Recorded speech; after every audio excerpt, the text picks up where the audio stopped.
এরপরে প্রশ্ন, অন্যের ব্যক্তিগত বিষয় নিয়ে ঘাটাঘাটি করা, অন্যের দোষ খোঁজা, অনুমান নির্ভর করে কথা বলা কি ধরনের গুনাহ দয়া করে বলবেন? ভাইরা আমার, এটা খুব জঘন্য অপরাধ। আল্লাহ কোরআনে বলেছেন, ওয়ালা তাজাসসু, তোমরা খুঁটিয়ে খুঁটিয়ে দোষ নাই তাও খুঁজে খুঁজে দোষ বাহির করা মানুষের, এই কাজটা করবা না।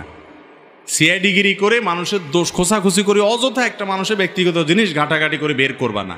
আমরা যার পেছনে লাগি, যারে শত্রু মনে করি, তার দোষ নাই, তারপরেও খোঁচায় খোঁচায় খোটায় খোটায় দোষ বাইর করি, আছে না নাই রোগ? আল্লাহ বলেছেন, লা তাদাবারু, তোমরা একে অন্যের পিছনে লেগো না। ওয়ালা তাহাসাদু, হিংসা করো না। ওয়ালা তাবাগাদু, শত্রুতা করো না। ওয়াকুনু ইবাদাল্লাহ ইখওয়ানা, জান্নাতি লোকেরা এগুলো করে না ভাই। এগুলো জাহান্নামী মানুষের বৈশিষ্ট্য।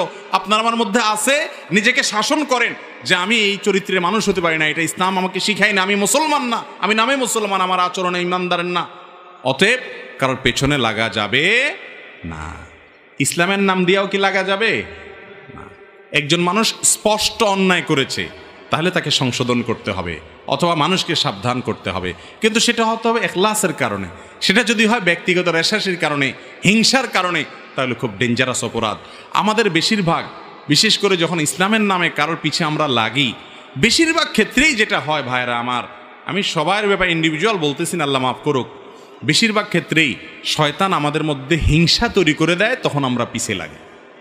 ঠিক না ঠিক? বেশিরভাগ এরকম যে আরেকজনে ভালো না দেখতে পারলে তখন পিছে লাগে। যারা দেখতে নারী তার চলন বাঁকা, নিজের মতের লোক, নিজের গ্রুপের লোক হাজার উল্টা পাল্টা করুক, ওইটার দোষ মনে হয় না, মনে হয় গুণ আর গুণ, দুধের দোয়া। ঠিক না ঠিক? আর নিজের সাথে যার বনে না, ওই বেচারার ভালোটারেও মনে হয় বাঁকা বাঁকা ভাব। ঠিক না ঠিক? আল্লাহ তাআলা আমাদেরকে খাঁটি মুসলমান হওয়ার তৌফিক দান করুন।